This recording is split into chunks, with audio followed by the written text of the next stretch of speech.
I will never get over this combination. Hi guys, welcome back to my channel and welcome to my July favorites. I have 2 matchas, 1 hojicha, 1 syrup, and a combination that I've just been loving. And I feel like I haven't shared it with you guys, but I love it so much. Also, if my voice is a little bit shot, it's because I just came from a church conference and I was screaming my head off during worship, so my voice is a little bit gone. We're recovering. But anyways, let's get into it. So let's start with my fun combination that I've been loving. Actually, for like the past couple of months, not even just in July, but since like maybe like May, around there, it's this hojicha sea salt cold foam latte. This combination, I feel like I'll never get tired of. Like something about the sea salt cold foam is so sweet, but a little bit of salty, and then mixed with the hojicha of the roastedness and the sweetness of the maple syrup. It just works so well, and this is something I constantly crave when I want like a sweet treat. I make this because it's so good. So that is the combination that I've been loving, my little like fun drink. But the hojicha that I use in this latte is actually the nami dark roasted hojicha. And this has been my favorite in the month of July. I found myself just gravitating more towards this one because I love a dark roasted hojicha. Just as much as I like a bold matcha, I love when the hojicha is also really bold. And you can tell like this is a beautiful dark color. It looks like chocolate milk, and it's actually made its way to my dark chocolate milk category, and I've officially entered it into there because it reminds me of a chocolate milk when you drink it as a latte. Very creamy, very low in bitterness, which I'm actually surprised by because typically the dark roasted hojichas that I've tried, usually there's more of a bitterness to it. But this one actually has a very tame bitterness in it. Like it's there, but it's not overpowering. But you still get that really nice dark roasted boldness of the hojicha notes, which I love. All right, next up, let's talk about matchas. The first one that I've been enjoying in July is Midori Springs Gold #2 Conventional Matcha. This one is completely empty. It's just the tin because I went through this so fast. And it's really nutty. It's bold. Again, with Midori Spring, if you heard me talk about this brand before, the one thing that I appreciate the most about them is that they do boldness so well. Like they just have a way of making it really bold, and the matcha flavors shine through a lot in their matcha powders without making it super bitter, super astringent, or not being able to taste any other notes. But they do that so well, and they continue to do that even in this one. And this one's very nutty, very bold, and a really good daily drinking matcha because I found myself like wanting to drink it every morning and it not being too special in a sense or too bold where I felt like it was kind of like a once a week type of matcha, but it's the perfect balance of like nuttiness,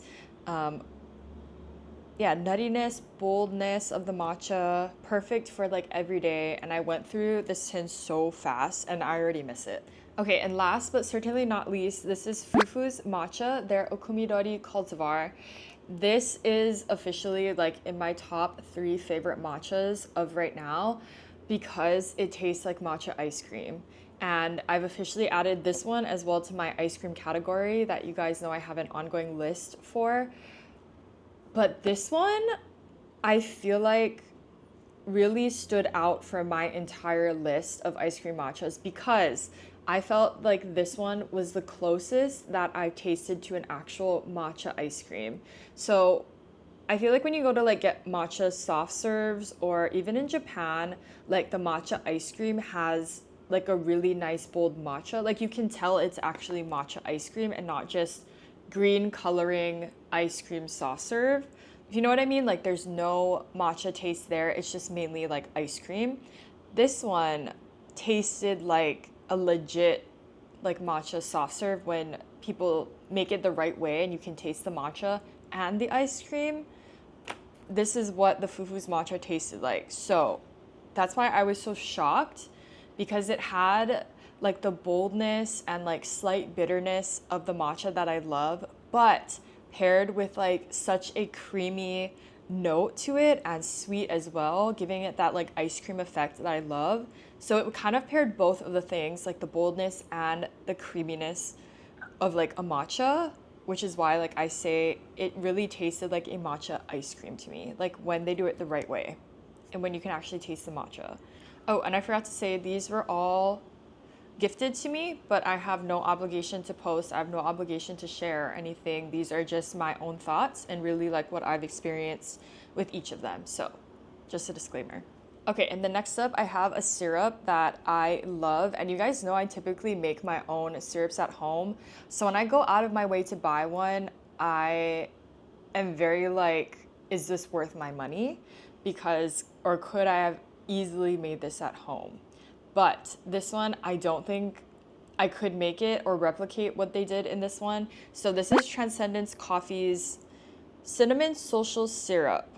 And I will picture here because I don't have a bottle with me, but it's delicious. It really makes you feel like you're drinking Cinnamon Toast Crunch, like cereal milk, when you use the syrup. And I've seen like this brand around like the matcha talk community. I've seen people talk about it a lot and how much they love it. So I was like, okay, I'm gonna finally try it.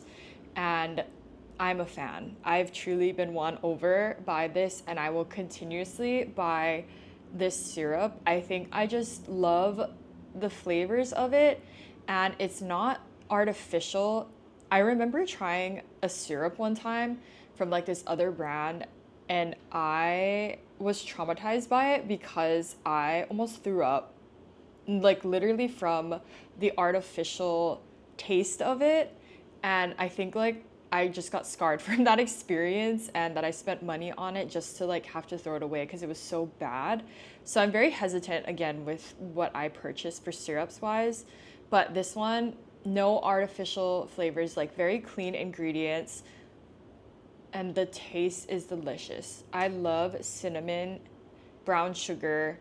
I think brown sugar and cinnamon go so well with matcha as a sweetener, so it made sense why I liked this one so much for my matchas. But even with like hojicha, and they have a lot of other different syrup flavors that I think I'm going to try, because this was a win already.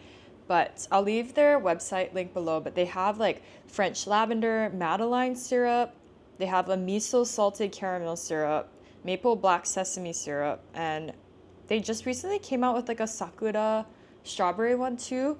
So they have a lot of different unique flavors that they do really well. So if you are looking into a syrup that's actually worth your money, I would highly, highly recommend them. So yeah, that was a quick July favorites, but I already know I have a lot for August, so stay tuned for that one.